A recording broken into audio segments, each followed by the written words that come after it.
In 2014, a group of Penn State Extension educators received a Beginning Farmer and Rancher Development Program grant from the USDA. This grant focused on beginning farmers in years 2 through 10 who were establishing their businesses. Along with creating study circles across Pennsylvania, a new commercial fruit grower school, and educational materials, much of the work on this grant went into establishing on-farm demonstrations called Models for the Future. These model plots provided living classrooms where new farmers could experience and learn innovative management practices. 3 different types of model plots were formed: tree fruit, berries, and vegetables, to illustrate best management practices. Each type of model plot received 1/3 of an acre.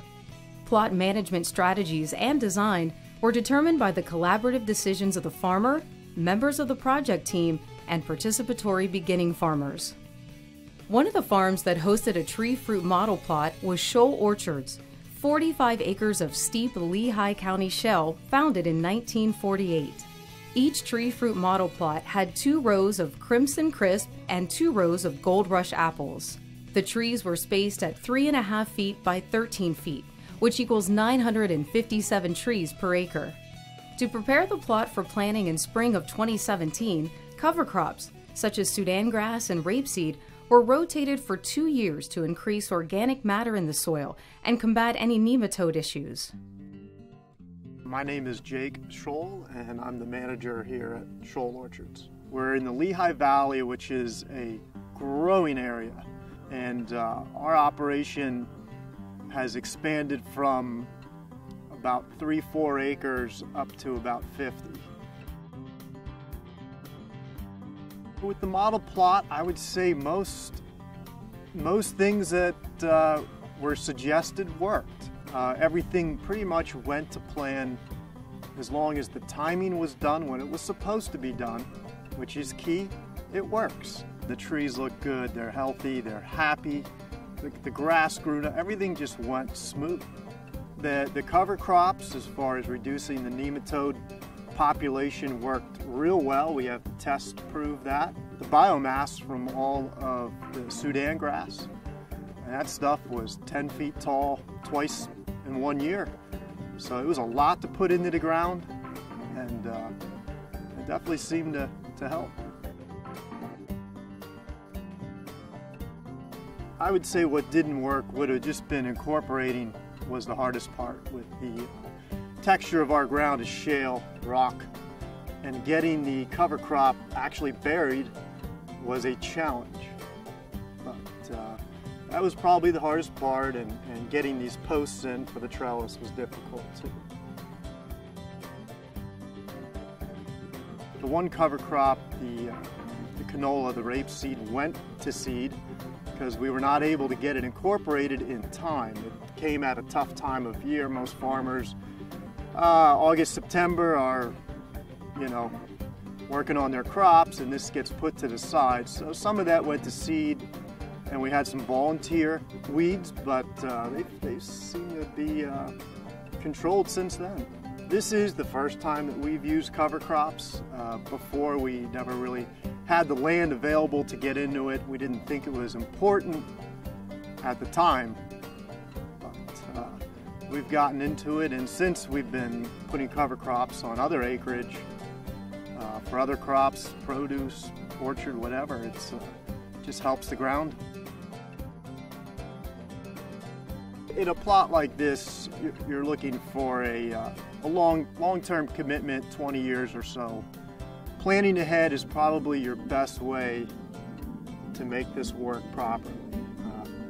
Give yourself at least 3 years, 2 to 3 years, get your rootstocks on order, on the list, 2-3 years out. The hardest part about getting trees right now is the fact that they're in high demand, and growers are planting huge amounts per acre. And just 10 years ago, 15 years ago, people were planting, maybe 300, 400, 500 trees per acre.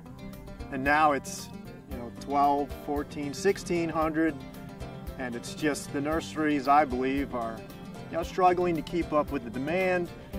The rootstocks are getting harder to come by.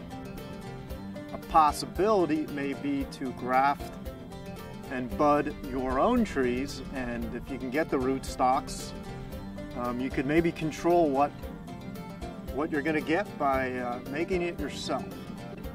And that's an avenue that we're dabbling with now, is growing our own trees.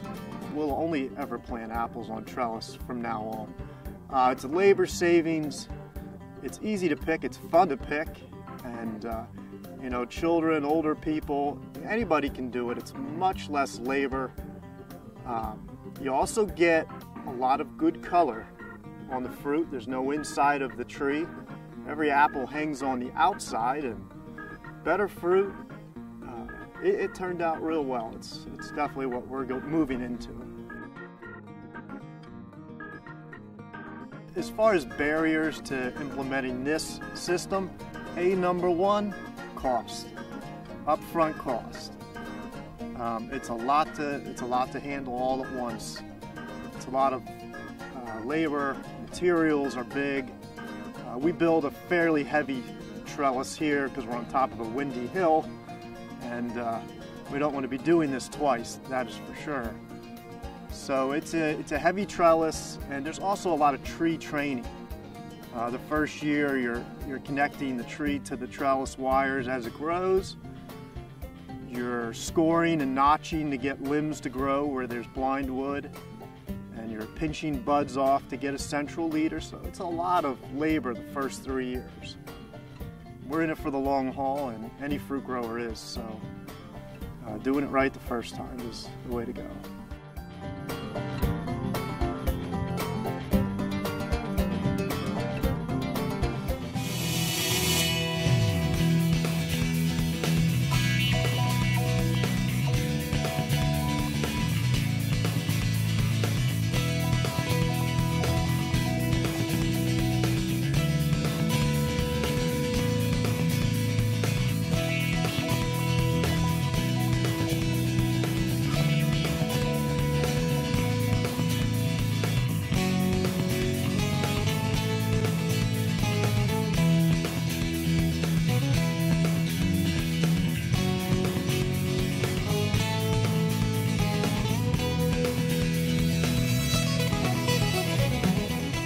For more information about the project, visit the Start Farming website.